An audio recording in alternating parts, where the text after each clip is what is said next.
Hey there, welcome to LSAT Demon Daily. I'm Nathan Fox. That's Ben Olson. Together, we're the founders of LSATdemon.com and our weekly podcast, longer form podcast called Thinking LSAT.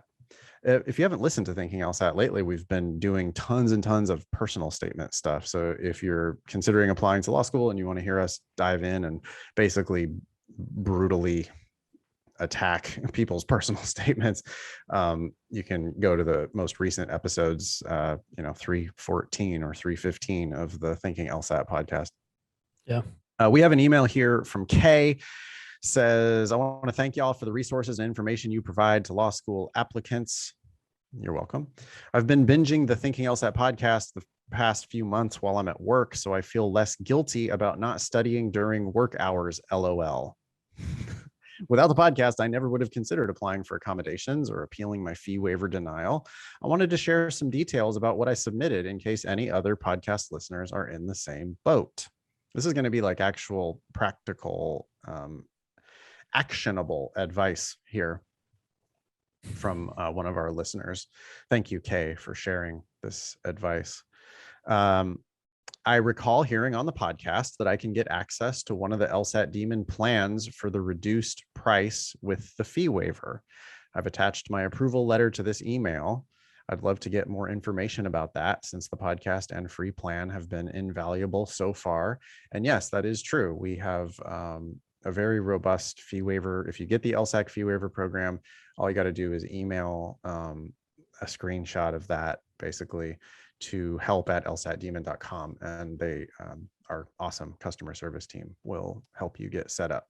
I will say in the works right now is also automating that process. So when you go to the plans page and you check out, because it's the number one request that we get, click in the top corner, you can apply your fee waiver. It's not there yet, but it will be there in a couple of weeks. So when you hear this, you might see it already. Might be able to just do it online or email help@lsatdemon.com and they'll sort you out. If you got the fee waiver, you do get free or discounted LSAT Demon plans.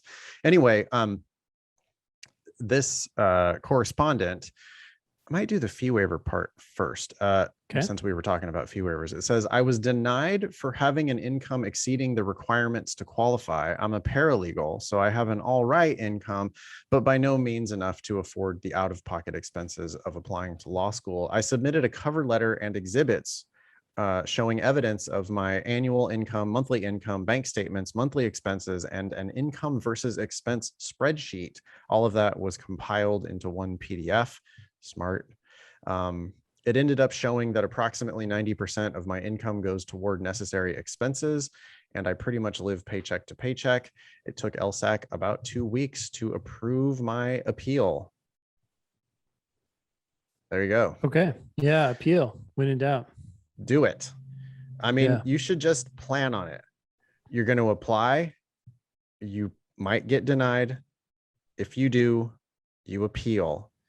And you just make a compelling argument. Just show them that you can't afford to apply to law school. Do what Kay did. Do some spreadsheets. Show them that your income, hey, my rent and my health insurance eats up 90% of my income. I'm living paycheck to paycheck. I need this fee waiver. But do it professionally and submit it to LSAC, and hopefully they will approve you. If you get approved, that's basically $2,000 worth of free LSAC stuff. Plus a couple free shots at the LSAT, credential assembly service, bunch of other stuff, Prep Plus, bunch of other stuff you get for free from LSAC. But yeah, then you also get a free or discounted LSAT Demon plan. Definitely appeal, definitely get that fee waiver. So thank you, Kay, for talking about the appeal process. This also now is about accommodations. Kay apparently got 50% additional time. Kay says, I was diagnosed with ADHD earlier this year, so I didn't have evidence of previous accommodations or a long medical history. I submitted a 1-paragraph statement of need with examples of how my ADHD makes it hard to function under the regular timed exam, a visit summary from the doctor when I got diagnosed, an accommodations request form completed by my doctor, and a letter of support from my therapist, parentheses, this was me being extra because you can't go wrong with more supporting evidence. It took LSAC about 2 weeks to approve my request, says Kay. Almost sounds like overkill there, honestly, on the evidence for the accommodations.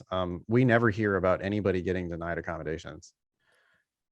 Yeah, this is also an interesting claim that Kay makes. This was me being extra because you can't go wrong with more supporting evidence. Sometimes you can actually. I think the supporting evidence can reveal something that's like, wait a sec, you don't really have a problem. So this is why I tend to, when people ask questions about what, if a law school is asking me, should I answer this? It's like, answer what they literally asked and that's it. And I would kind of take this approach too. What do they want? They want a letter from your doctor? Get that. And you got them what they wanted. Whatever forms they say you need to fill out, that's what you should fill out. Yeah. And you should just make it look like what you do give them, it does need to look like it's a no-brainer based on what you gave them. It's a given. And just, if that's already the case, then maybe you don't need to include anything extra. Yeah. But anyway, excellent. Cool. Kay sounds like a lawyer, huh? Yep.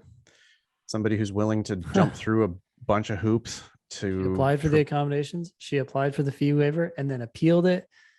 Yep. You're playing the game. That sounds like a lawyer. People play. Yeah. Good job, Kay.